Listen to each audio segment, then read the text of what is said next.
नमस्कार, स्वागत है आप सभी का आज के इस मॉडल प्रैक्टिस सेट संख्या 16 में। इससे पहले की मॉडल प्रैक्टिस सेट को अगर आप नहीं देखें तो प्ले लिस्ट में दिया हुआ है 1 से लेकर 15 तक, आप अवश्य से जाकर देख लें, क्योंकि सभी जो मॉडल प्रैक्टिस सेट है और जितने भी प्रश्न हैं सभी परीक्षा की दृष्टि से अत्यंत महत्वपूर्ण हैं। अगर आप यूजीसी नेट की तैयारी कर रहे हैं या टीजीटी पीजीटी किसी भी प्रकार की परीक्षा की तैयारी कर रहे हैं तो ये वीडियो आपके लिए बहुत ही महत्वपूर्ण है, अगर आपका विषय हिंदी है तो। ठीक है, तो वीडियो में अंत तक बने रहेंगे। आज का जो पहला प्रश्न है, कुबलई कथा के रचनाकार हैं, कौन है आपको बताना है। उद्योतन सूरी, मेरुतुंग, दामोदर शर्मा, हेमचंद्र। तो इसका सही उत्तर क्या हो जाएगा बताइए। जी बिल्कुल सही उत्तर आप लोग का आ रहा है ए, है ना, उद्योतन सूरी।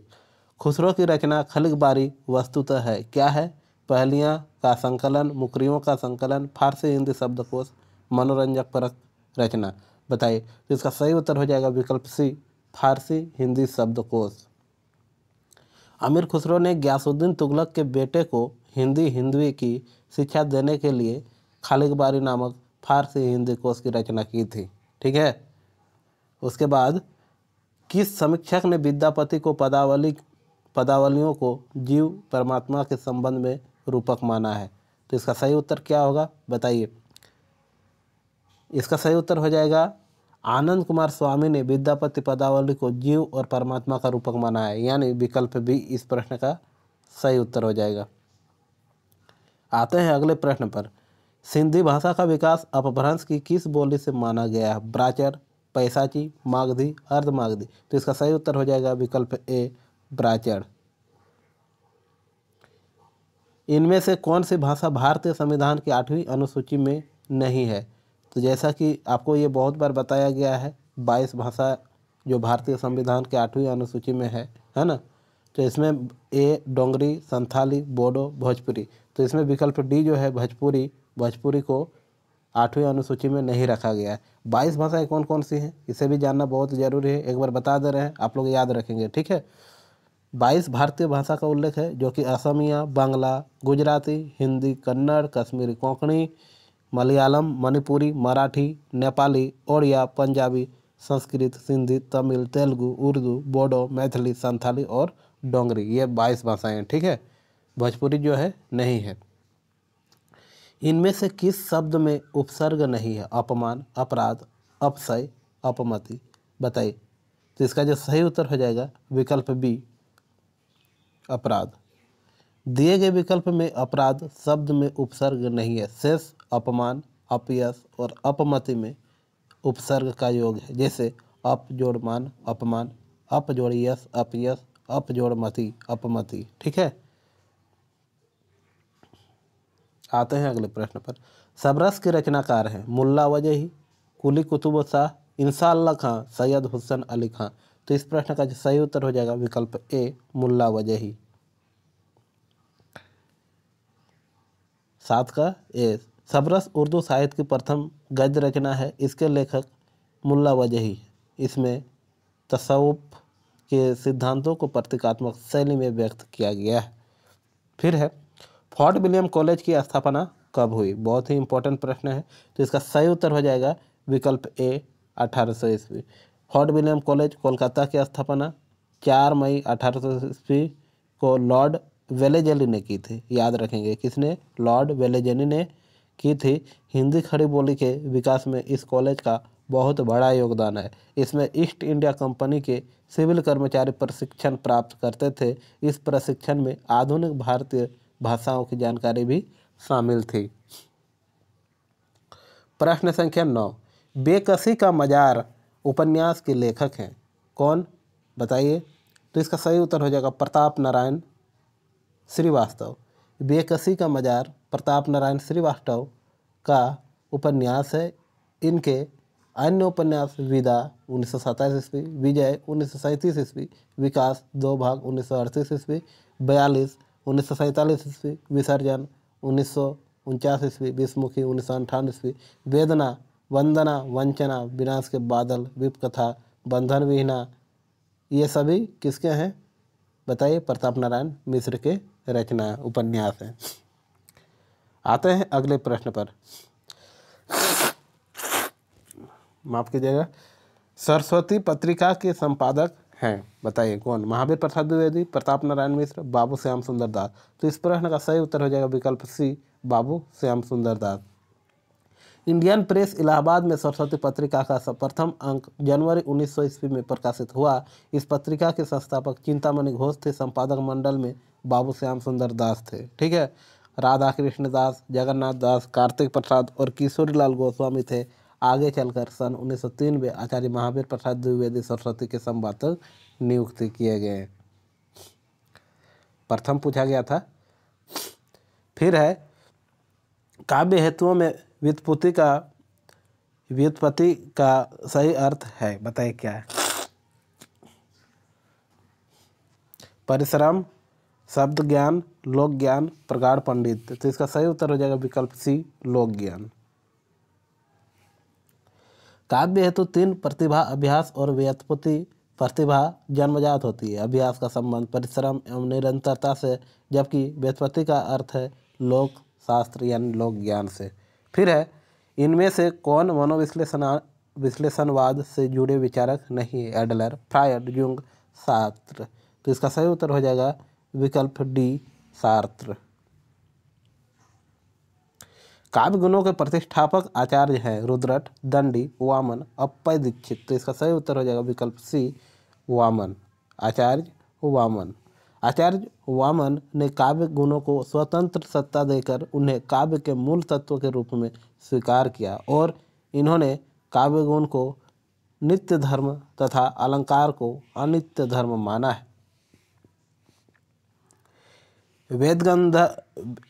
वेदगंधाभंगी वनिति किसका सूत्र है? कुंतक, भोज, राजशेखर, पंडित राज जगन्नाथ। तो इसका सही उत्तर हो जाएगा विकल्प ए, कुंतक।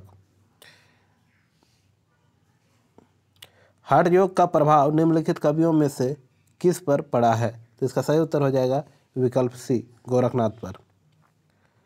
बता दें कि नाथ मत के पुरस्कर्ता गोरखनाथ ने हठ योग का उपदेश दिया था। हठ एक प्रतीकात्मक शब्द है। ह का अर्थ है सूरज यानी पिंगला नाड़ी। ठ का अर्थ है चंद्र यानी ईड़ा नाड़ी। पिंगला और ईड़ा के योग से कुंडलियों को जागृत करके 60 चक्रों का भेदन करते हुए कुंडलियों का ब्रह्मरंध्र में प्रवेश कर अमृत प्राप्त करना ही हठ योग साधना है। हिंदी साहित्य में हठ योग साधना का प्रचलन गोरखनाथ से ही हुआ है। आगे चलकर कबीर, सुंदरदास, चरणदास आदि संतों में इस हठ योग साधना को प्रभाव में दिखाई देता है। ठीक है, आते हैं अगले प्रश्न पर।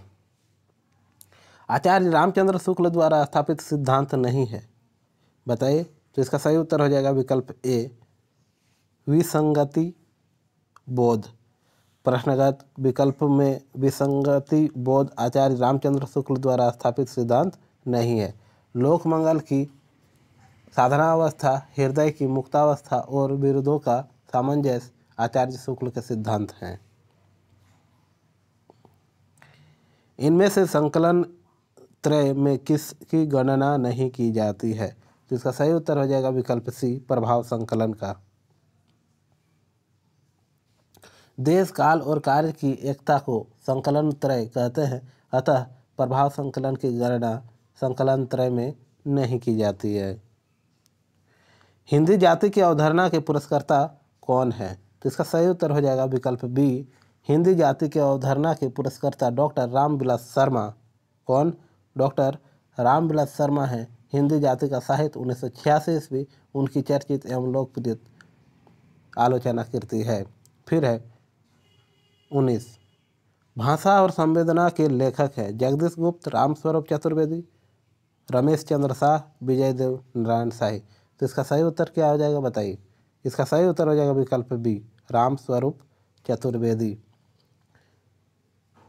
भाषा और संवेदना 1984 ईस्वी के लेखक डॉक्टर रामस्वरूप चतुर्वेदी है। यह इनकी प्रमुख समीक्षा कृति है। हिंदी साहित्य और संवेदना का विकास 1986 रामस्वरूप चतुर्वेदी की सर्वाधिक लोकप्रिय और व्यास समान 1996 ईस्वी प्राप्त रचना है। फिर है नूतन ब्रह्मचारी उपन्यास के रचनाकार हैं राधा कृष्ण दास, ठाकुर जगमोहन सिंह, बालकृष्ण भट्ट, लज्जाराम मेहता। तो इसका सही उत्तर हो जाएगा विकल्प सी, बालकृष्ण भट्ट। नूतन ब्रह्मचारी 1886 ईस्वी बालकृष्ण भट्ट का उपन्यास है। इसमें ब्रह्मचारी विनायक के सरल व निष्कपट व्यवहार से डाकुओं के सरदार का हृदय परिवर्तन हो जाता है। इस उपन्यास का उद्देश्य विद्यार्थियों को चरित्र शिक्षा देना है। अंगद का पाँव के लेखक हैं, कौन है बताइए। तो इसका सही उत्तर हो जाएगा विकल्प डी, श्रीलाल शुक्ल। श्रीलाल शुक्ल। अंगद का पाँव 1958 ईस्वी में रचित है। श्रीलाल शुक्ल की यह व्यंग्य रचना है। इनकी अन्य व्यंग्य रचनाएं यहाँ से वहाँ 1970 ईस्वी, मेरी श्रेठ व्यंग्य रचना 1979 ईस्वी, कुछ जमीन पर कुछ हवा में 1993 ईस्वी, आओ बैठ ले कुछ देर 1995 ईस्वी, अगली शताब्दी का शहर 1996 ईस्वी, खबरों की जुगाली 2006 ईस्वी आदि है। कालीचरण किस उपन्यास का पात्र है। तो इसका सही उत्तर हो जाएगा मैला आंचल, यानी विकल्प सी। मैला आंचल फणीश्वर नाथ रेणु का प्रथम आंचलिक उपन्यास है। कालीचरण इस उपन्यास का एक महत्वपूर्ण पात्र है। ठीक है, फिर इनमें से कौन सी महिला कथाकार हिंदी की नहीं है। तो इसका सही उत्तर हो जाएगा विकल्प डी, महाश्वेता देवी। महाश्वेता देवी ही मूलतः बांग्ला भाषा के उपन्यासकार थी। ठीक है, बंगाल के अन्य विमल मित्र जैसे रमेश बसु, रामपद चौधरी, आशापूर्णा देवी, ताराशंकर बंदोपाध्याय, प्रताप चंद्र प्रमुख उपन्यासकार हैं। कृष्ण सोबती, राजी सेठ और मधु कांकड़िया हिंदी की प्रतिष्ठित कथाकार हैं। तुलसीदास की किस रचना में संत महंतों के लक्षण वर्णित हैं। इसका सही उत्तर हो जाएगा विकल्प ए, वैराग्य संदीपनी। तुलसीदास की वैराग्य संदीपनी में संत स्वभाव और संत महिमा का वर्णन है। वस्तुतः वैराग्य संदीपनी दोहा, चौपाई और सोरठा में रचित कुल 62 छंदों की लघु रचना है। प्रथम 7 छंदों में मंगलाचरण और भगवत स्वरूप का वर्णन के साथ ही वैराग्य संदीपनी की प्रशंसा है। 26 छंदों में संत स्वभाव, 9 छंदों में संत महिमा और 20 छंदों में शांति वर्णन है। अगले प्रश्न संख्या 25।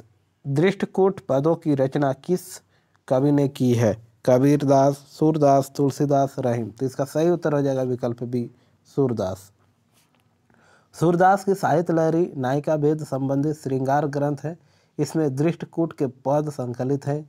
काव्य रूढ़ियों में निबद्ध होने के कारण दृष्टकूट के पद दुरूह है।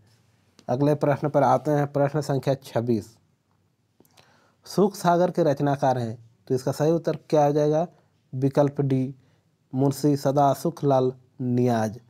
मुंशी सदा सुखलाल नियाज ने विष्णु पुराण के आधार पर खड़ी बोली के सुख सागर की रचना की। आरंभिक खड़ी बोली की रचनाओं में सुख सागर महत्वपूर्ण ग्रंथ है। प्रश्न संख्या 27। बालबोधिनी मासिक पत्रिका के संपादक थे। बालबोधिनी, इसका सही उत्तर हो जाएगा विकल्प सी, भारतेंदु हरिश्चंद्र। बालबोधिनी हिंदी की पहली महिलाओं की पत्रिका है, जो कि इसके संपादक बाबू हरिश्चंद्र थे। इस पत्रिका का प्रकाशन 1874 ईस्वी में हुआ। 4 वर्ष तक नियमित प्रकाशन के उपरांत यह बंद हो गई। जय वर्धमान नाटक के लेखक कौन है। जय वर्धमान नाटक के लेखक कौन है। तो इसका सही उत्तर हो जाएगा विकल्प ए, डॉक्टर रामकुमार वर्मा। जय वर्धमान नाटक के लेखक डॉक्टर रामकुमार वर्मा हैं। इसका प्रथम संस्करण 1975 ईस्वी में प्रकाशित हुआ था। विद्वानों ने डॉक्टर रामकुमार वर्मा को हिंदी एकांकी का जन्मदाता माना है। मुकुल नामक कविता संग्रह किसकी रचना है। मुकुल नामक कविता संग्रह किस रचनाकार का है। ठीक है, तो इसका सही उत्तर हो जाएगा विकल्प डी, सुभद्रा कुमारी चौहान। मुकुल कविता संग्रह में सुभद्रा कुमारी चौहान की कविताएं संकलित हैं। इसका प्रथम संस्करण 1930 ईस्वी में प्रकाशित हुआ था। सुभद्रा जी का अन्य कविता संग्रह त्रिधारा है। चक्कर क्लब के रचनाकार हैं, कौन है? तो इसका सही उत्तर हो जाएगा विकल्प सी, यशपाल। चक्कर क्लब यशपाल की रचना है। यह लोक भारती प्रकाशन इलाहाबाद से 1996 ईस्वी में प्रकाशित हुई थी। चेखव एक इंटरव्यू किसकी रचना है? चेखव एक इंटरव्यू सुविख्यात कथाकार और हंस के संपादक राजेंद्र यादव की रचना है।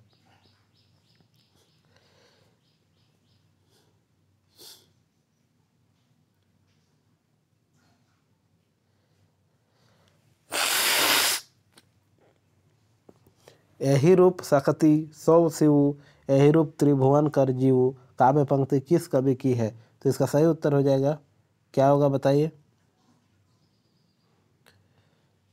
हालांकि इस प्रश्नगत काव्य पंक्ति मंझन कृत मधुमालती की है। आचार्य रामचंद्र शुक्ल ने अपने हिंदी साहित्य का इतिहास में मंझन की एक पंक्तियों का उद्भव किया है।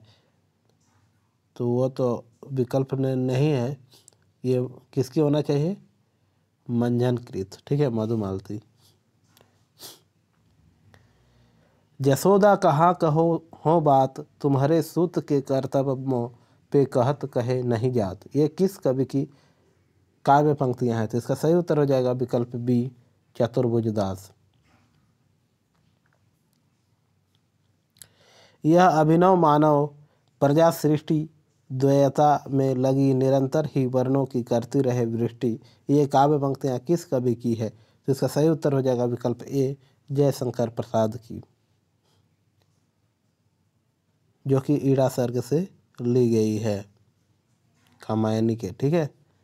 कमलेश्वर द्वारा रचित कहानी नहीं है, बताइए। तो इसका सही उत्तर हो जाएगा विकल्प सी, एक और जिंदगी। कमलेश्वर की रचना नहीं है, बाकी सभी ये सब हैं। मित्र संवाद पत्र साहित्य किनके बीच लिखे गए पत्रों का संग्रह है? तो इसका सही उत्तर हो जाएगा विकल्प ए, रामविलास शर्मा, केदारनाथ अग्रवाल, है ना। मित्र संवाद में रामविलास शर्मा और उनके मित्र केदारनाथ अग्रवाल के मध्य हुए पत्र व्यवहार में प्रयुक्त पत्रों का संकलन है। प्रश्न संख्या 37, इनमें से कौन सी कृति वृंदावन लाल का है? ठीक है, इनमें से कौन सी कृति वृंदावन लाल वर्मा की है? गोदान, भुवन विक्रम, चित्रलेखा, यही सच है। तो इसका सही उत्तर हो जाएगा विकल्प बी, भुवन विक्रम। भुवन विक्रम 1957 ईस्वी में रचित वृंदावन लाल वर्मा का उपन्यास है। शेष गोदान 1936, प्रेमचंद, चित्रलेखा 1934 ईस्वी भगवती चरण वर्मा, यही सच है 1996 मन्नू भंडारी की है। इनमें जीवनी परक उपन्यास नहीं है, बताइए। भूले बिसरे चित्र 1959 ईस्वी ही जीवनी परक उपन्यास नहीं है, कौन से? विकल्प डी। इस उपन्यास के लिए भगवती चरण वर्मा को वर्ष 1961 ईस्वी का साहित्य अकादमी पुरस्कार मिला था। इसमें भारतीय राष्ट्रीय कांग्रेस की स्थापना काल से लेकर स्वतंत्र प्राप्ति के पूर्व तक भारत के सामाजिक जीवन और राजनीतिक दशा का चित्रण किया गया है। शेष खंजन नयन, सूरदास, मानस का हंस, तुलसीदास और पहल गिरमिटिया महात्मा गांधी के जीवन पर उपन्यास है। कौन सा उपन्यास अधूरा नहीं है? इरावती, मंगलसूत्र, चोटी की पकड़, रत्ना की बात। तो इसका सही उत्तर हो जाएगा विकल्प डी, रत्ना की बात। रत्ना की बात सन 1954 ईस्वी में रचित है। उपन्यास में रांगे राघव ने गोस्वामी तुलसीदास के कवि व्यक्तित्व के निर्माण में रत्नावली के योगदान की मार्मिक प्रस्तुति की है। यह उपन्यास स्वतः पूर्ण है। शेष तीनों उपन्यास इरावती जयशंकर प्रसाद, मंगलसूत्र मुंशी प्रेमचंद और चोटी की पकड़ निराला अपूर्ण है। प्रश्न संख्या 40, लगता नहीं है दिल मेरा आत्मकथा की लेखिका है, कौन है? बताइए। इसका सही उत्तर हो जाएगा कृष्णा अग्निहोत्री। लगता नहीं है दिल मेरा कृष्णा अग्निहोत्री की आत्मकथा है। इसमें उन्होंने अपने जीवन में अच्छे बुरे अनुभवों को दो टूक शब्दों में साहस के साथ व्यक्त किया है। इस आत्मकथा से लेखिका को विशेष ख्याति प्राप्त हुई है। प्रकाशन वर्ष की दृष्टि से विद्यानिवास मिश्र के निबंध संग्रह का सही अनुक्रम है, बताइए क्या है। मैंने सिल पहुंचाई तमाम के झरोखे से, शीर्ष की याद आई तुम चंदन हम पानी। फिर है तुम चंदन हम पानी, मैंने सिल पहुंचाई तमाल के झरोखे से, शीर्ष की याद आई। तो इसका सही उत्तर हो जाएगा विकल्प बी, सही अनुक्रम है। ठीक है, तो इसके संबंध में आपको बता दें, प्रकाशन वर्ष की दृष्टि से विद्यानिवास मिश्र के निबंध संग्रह का सही अनुक्रम तुम चंदन हम पानी 1957 ईस्वी, मैंने सिल पहुंचाई 1966 ईस्वी, तमाल के झरोखे से 1981 ईस्वी, शीर्ष की याद आई 1995। ठीक है, प्रकाशन वर्ष के आधार पर अज्ञेय के निबंध संग्रहों का सही अनुक्रम बताइए। तो इसका सही उत्तर हो जाएगा विकल्प डी। सबसे पहले त्रिशंकु 1945 ईस्वी, आत्मनय पद 1960 ईस्वी, अंतरा 1975 ईस्वी और धार और किनारे 1982 ईस्वी, याद रखेंगे। फिर है प्रकाशन के अनुसार इलाचंद्र जोशी के उपन्यासों का सही अनुक्रम बताइए। तो इसका सही उत्तर हो जाएगा विकल्प एक। प्रकाशन काल की दृष्टि से इलाचंद्र जोशी के उपन्यासों का सही अनुक्रम है निर्वासित 1946 ईस्वी, जिप्सी 1952 ईस्वी, जहाज का पंछी 1954 ईस्वी, कवि की प्रेयर से 1976 ईस्वी। फिर बात करते हैं अगले प्रश्न पर, प्रकाशन के अनुसार इन रचनाओं का सही अनुक्रम बताइए। तो इसका सही उत्तर हो जाएगा विकल्प डी। सबसे पहले अनामिका, फिर पल्लव, फिर लहर, फिर नीरजा। अनामिका की अगर बात करें तो निराला की है जो कि 1923 ईस्वी, पल्लव सुमित्रानंदन पंत 1926 ईस्वी, लहर जयशंकर प्रसाद 1933 ईस्वी, नीरजा महादेवी वर्मा 1935 ईस्वी। फिर बात करते हैं प्रकाशन के अनुसार इन नाटकों का सही अनुक्रम बताइए। तो इसका सही उत्तर हो जाएगा विकल्प सी, मादा कैक्टस, सूखा सरोवर, मिस्टर अभिमन्यु और कर्फ्यू। अगर बात करें मादा कैक्टस की तो 1959 ईस्वी, सूखा सरोवर 1960 ईस्वी, मिस्टर अभिमन्यु 1971 ईस्वी, कर्फ्यू 1972 ईस्वी, याद रखेंगे। फिर बात करते हैं 46 प्रश्न संख्या की। तो प्रकाशन की दृष्टि से रामविलास शर्मा के ग्रंथों का सही अनुक्रम क्या है, बताइए। तो इसका सही उत्तर हो जाएगा प्रकाशन काल के अनुसार डॉक्टर रामविलास शर्मा के ग्रंथों का सही अनुक्रम है विकल्प ए, सही हो जाएगा आस्था और सौंदर्य। अगर बात करें इस प्रश्न का तो आस्था और सौंदर्य 1961 ईस्वी, भारत की भाषा समस्या 1961 ईस्वी, निराला की साहित्य साधना भाग 1 1969 ईस्वी, नई कविता और अस्तित्ववाद 1978 ईस्वी, याद रखेंगे। फिर बात करते हैं अगले प्रश्न पर, प्रश्न संख्या 47, रचनाकाल की दृष्टि से निम्नलिखित नाट्य रचनाकारों का सही अनुक्रम क्या है। तो इसका सही उत्तर हो जाएगा विकल्प बी। सबसे पहले नहुस, फिर अंधेर नगरी, ध्रुव स्वामिनी, रक्षाबंधन। अगर नहुस की बात करें तो गिरधर दास की है जो कि 1857 ईस्वी, अंधेर नगरी भारतेंदु 1981 ईस्वी, ध्रुव स्वामिनी जयशंकर प्रसाद 1932 ईस्वी और रक्षाबंधन हरि कृष्ण प्रेमी 1934 ईस्वी। रचनाकाल की दृष्टि से निम्नलिखित एकांकियों का सही अनुक्रम बताइए। एकांकियों का बताना है तो रचनाकाल की दृष्टि से प्रश्नगत एकांकियों का सही अनुक्रम है विकल्प बी।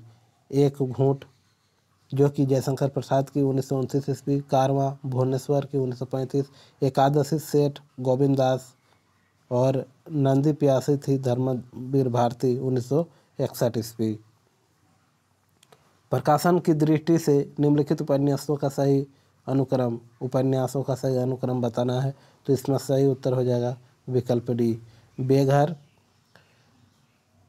बेघर जो कि अगर देखें तो ममता कालिया की रचना है 1971 ईस्वी, जिंदगी नामा कृष्ण सौबती की उपन्यास है 1979 ईस्वी, आवा चित्रों मोदगल 1999 ईस्वी और कुइयाँ जान नसीरा शर्मा 2005 ईस्वी, जो कि उपन्यासों का कालक्रम है। ठीक है, प्रकाशन के अनुसार वृंदावन लाल वर्मा के उपन्यासों का सही अनुक्रम बताना है। तो इसका सही उत्तर क्या हो जाएगा। इसका सही उत्तर हो जाएगा विकल्प बी। विराटा की पद्मिनी 1936 ईस्वी, कचनार 1948 ईस्वी, मृगनयनी 1950 ईस्वी और रामगढ़ की रानी 1961 ईस्वी। प्रकाशन की दृष्टि से निम्नलिखित पत्र पत्रिकाओं का सही अनुक्रम क्या है? तो इसका सही उत्तर क्या हो जाएगा बताइए। इसका सही उत्तर हो जाएगा विकल्प ए। सबसे पहले जागरण। जागरण जागरण पत्र की अगर बात करें तो 1932 ईस्वी, प्रतीक 1947 ईस्वी, नई कविता 1954 ईस्वी और कल्पना 1992 ईस्वी, याद रखेंगे। प्रकाशन की दृष्टि से प्रेमचंद की कहानियों का सही अनुक्रम है बताइए। सबसे पहले रानी सरंगा यानी विकल्प सी इस प्रश्न का सही उत्तर हो जाएगा। रानी सरंगा 1910 ईस्वी, नमक का दारोगा 1913, शतरंज के खिलाड़ी 1925 और सदगति 1931 ईस्वी, याद रखेंगे। प्रकाशन के आधार पर निम्नलिखित कृतियों का सही अनुक्रम है, क्या है आपको बताना है। प्रकाशन काल के आधार पर प्रश्नगत यात्रा साहित्य कृतियों का सही अनुक्रम है मेरी तिब्बत यात्रा राहुल सांकृत्यायन 1937 ईस्वी, कलकत्ता से पैकिंग भगवती शरण उपाध्याय 1955, चीड़ों पर चांदनी निर्मल वर्मा 1964, यात्रा चक्र धर्मवीर भारती 1995, यानी विकल्प डी इस प्रश्न का सही उत्तर हो जाएगा। प्रकाशन के अनुसार निम्नलिखित कहानियों का सही अनुक्रम बताइए। तो इसका सही उत्तर क्या हो जाएगा विकल्प बी। गदल जो कि रांगे राघव, डिप्टी कलेक्टरी अमरकांत 1956 ईस्वी, वापसी उषा प्रियवंदा 1961 और फैंस के इधर उधर ज्ञान रंजन 1968। प्रश्न संख्या 55 की अगर बात करें, निराला की निम्नलिखित निबंध संग्रहों का प्रकाशन वर्ष के आधार पर सही अनुक्रम है। तो इसका सही उत्तर हो जाएगा विकल्प सी। प्रबंध पद्म प्रबंध प्रतिमा चापू चयन, तो इसका यही सही उत्तर हो जाएगा। प्रबंध पद्म 1934 ईस्वी, प्रबंध प्रतिमा 1940, चाबुक 1949 और चयन 1957 ईस्वी। स्थापना ए एबसर्ड बोध व्यक्ति के भीतरी यथार्थ को उद्घाटित करता है, अतः यह अत्यंत महत्वपूर्ण है।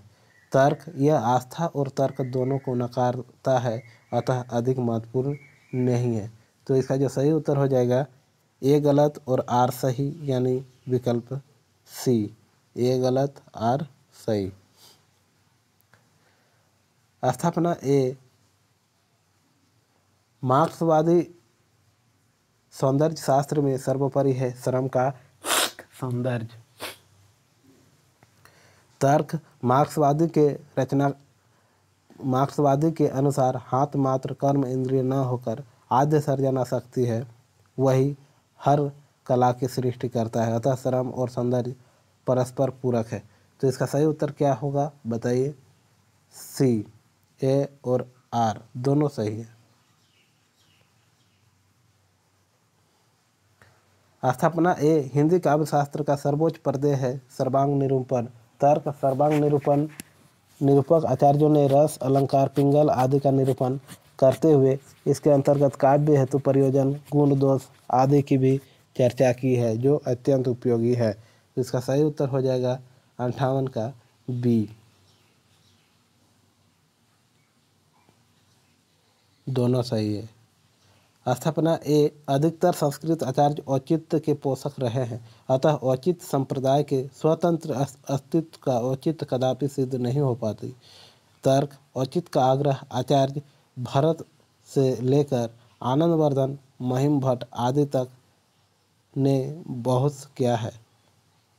सभी काव्यांगों में इसकी स्वीकृति है। आचार्य क्षेमेंद्र ने समग्रतः इस मत को सुव्यवस्थित किया है, किंतु एकल मत होने के कारण इसे संप्रदाय कहना समीचीन नहीं लगता। तो 59 का जो सही उत्तर हो जाएगा ये हो जाएगा विकल्प ए। दोनों सही है। स्थापना ए प्लेटो के अनुसार भावातिरेक अत्यंत अनिष्टकर होता है और अरस्तु के अनुसार भावों का दमन बड़ा घातक होता है, अतः आदर्शवाद और त्रासदी दोनों सिद्धांत संदिग्ध है। तर्क प्लेटो साहित्यकार के निष्कासन पर बल देते थे और अरस्तु मात्र विरेचन तथा उसकी उपयोगिता मानते थे। अतः दोनों सिद्धांत अधूरे हैं, अधूरे लगते हैं। तो इसका सही उत्तर क्या हो जाएगा? दोनों सही है, यानी विकल्प डी। स्थापना ए उत्तर संरचनावाद मुख्यतः पाठक केंद्रित है और वह पाठ अर्थापन साध्य होती है। तर्क पाठ को इतना महत्व देना और लेखक की मृत्यु की घोषणा कर देना सस्युर का अतिवादी चिंतन है। यह पुनर्विचारणीय है। बताइए, इसका सही उत्तर हो जाएगा दोनों सही, यानी ए। काव्यानुभूति सदैव लोकोत्तर होती है। तर्क कवि की अनुभूति लोक से परे होती है, इसलिए उसे ब्रह्मानंद सहोदर कहा गया है।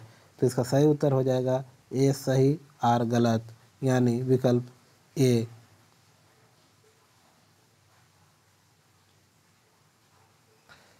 प्रेम में प्रिय अच्छा लगता है, साथ ही प्रेमी में यह वृत्ति हो जाती है कि मैं भी प्रिय को अच्छा लगूं। बताइए, क्या यह सही है?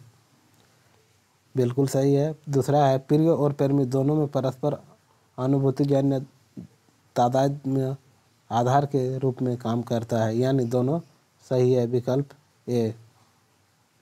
63 का दोनों सही है, यानी विकल्प सी।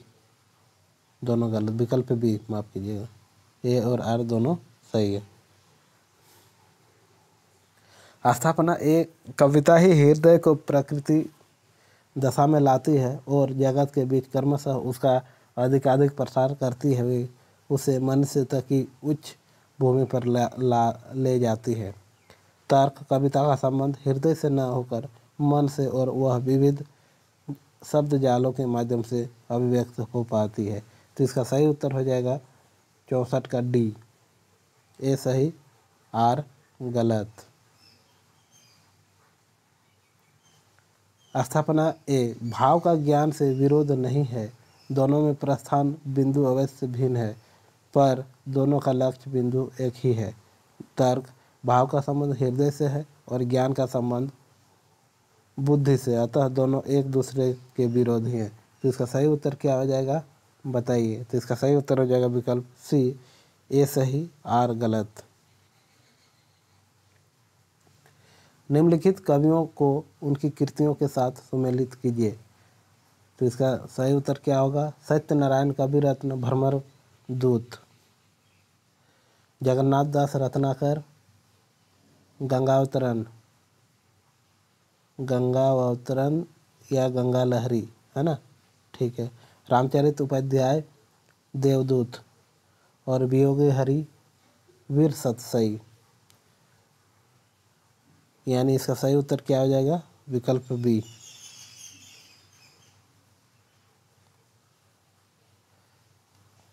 फिर है निम्नलिखित नाटकों के साथ उनके पात्रों को सम्मिलित कीजिए। बताइए। अंधेर नगरी नारायण दास जो कि भारतेंदु की है, कोर्ट मार्शल जो कि स्वदेशी दीपक की है, रामचंद्र, द्रौपदी जो कि सुरेंद्र वर्मा की है, सुरेखा, और कौमुदी महोत्सव जो कि राम कुमार वर्मा का है, चाणक्य। यानी इस प्रश्न का सही उत्तर हो जाएगा विकल्प सी।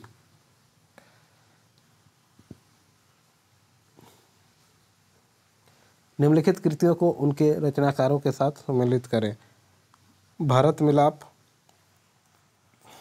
ईश्वरदास, ध्यान मंजरी अग्रदास, रामायण महानाटक प्रेमचंद्र चौहान और अवध विलास लालदास। इस प्रकार इसका सही उत्तर हो जाएगा विकल्प ए। निम्नलिखित रचनाकारों को उनकी कृतियों के साथ सुमेलित करें। तो इसका नंददास रूप मंजरी, श्री भट्ट युगल शतक, रसखान प्रेम वाटिका और हरिराम व्यास रागमाला। विकल्प ए इस प्रश्न का सही उत्तर हो जाएगा। इन उक्तियों को उनके आचार्यों के साथ सुमेलित करें। प्रश्नगत संस्कृत उक्तियों को उनके आचार्यों के साथ सुमेलित करना है तो शब्दार्थ शरीरम तावत काव्यम दंडी। दूसरा है काव्यम ग्राम्यम अलंकारम वामन।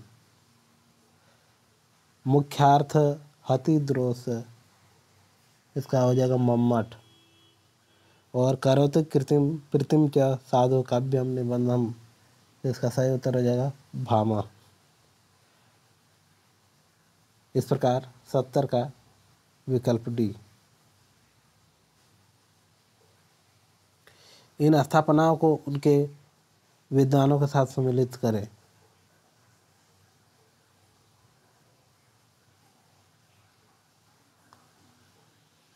महान कवि वही है हो सकता है जो साथ में गंभीर दार्शनिक है।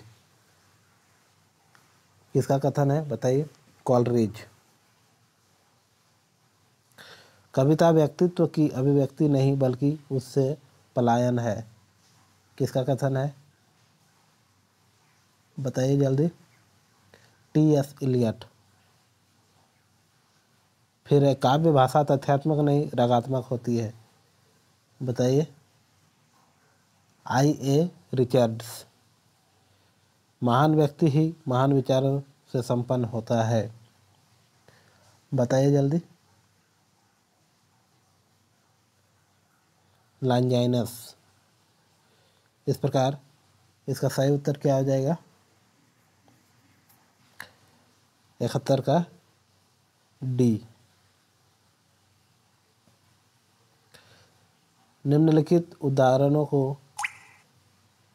उनके अलंकारों के साथ सम्मिलित करें। दृग उरुजत टूटत कुटुम जुरत चतुर चित्त प्रीति परति गांठ दुर्जन हिय दई नहीं यह रीति, बताइए? इसका क्या हो जाएगा? असंगति। फिर है चंचल अचल सा नीलांबर, ये तो आप जान ही रहेंगे, उपमा अलंकार। हाँ। फिर है खिला हो ज्यों बिजली का फूल मेघवन बीच गुलाबी रंग, इसका सही उत्तर हो जाएगा उत्प्रेक्षा अलंकार। और अंबर पनघट में डूबी रही तारा उर्घस नागरी, तो इसका सही उत्तर हो जाएगा रूपक अलंकार। इस प्रकार इसका सही उत्तर विकल्प बी।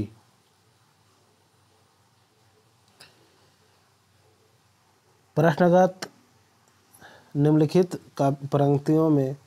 पंक्तियों को उनके कवियों के साथ सम्मिलित करना है ना? कितना अकेला हूँ मैं इस समाज में रघुवीर सहाय, पिस गया हुआ भीतरी और बाहरी दो कठिन पाटों के बीच, मुक्तिबोध। वे पत्थर जोड़ रहे हैं तुम सपने जोड़ रहे हो, नागार्जुन। मैं ही वसंत का अग्रदूत, निराला।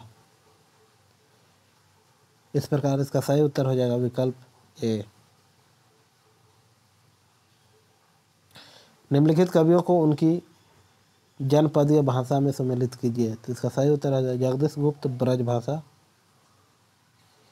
बंशीधर शुक्ल अवधी, ईश्वरी बुंदेली और सूर्यमल्लन मिश्र राजस्थानी, विकल्प डी। और आज की इस श्रृंखला की अंतिम प्रश्न और महत्वपूर्ण प्रश्न, इन रचनाकारों को उनके सर्वाधिक संबंध जनसंचार माध्यमों से सम्मिलित कीजिए। उदय शंकर भट्ट, फिल्म, इलाचंद्र जोशी, रेडियो, मनोहर श्याम जोशी, दूरदर्शन और अज्ञेय समाचार पत्र पत्रिका यानी समाचार पत्रकारिता। इसका सही उत्तर हो जाएगा विकल्प ए।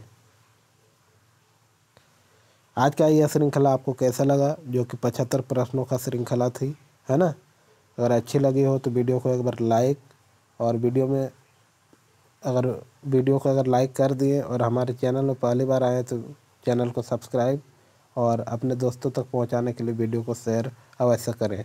ठीक है, वीडियो में इसी प्रकार बने रहने के लिए आपका बहुत बहुत धन्यवाद। मिलते हैं और एक नए वीडियो में अन्य तथ्यों के साथ, अन्य प्रश्नों की श्रृंखला के साथ। आप किस प्रकार के प्रश्न की श्रृंखला चाहते हैं कमेंट बॉक्स में अवश्य बताएं। मिलते हैं और एक नए वीडियो के साथ। धन्यवाद, नमस्कार।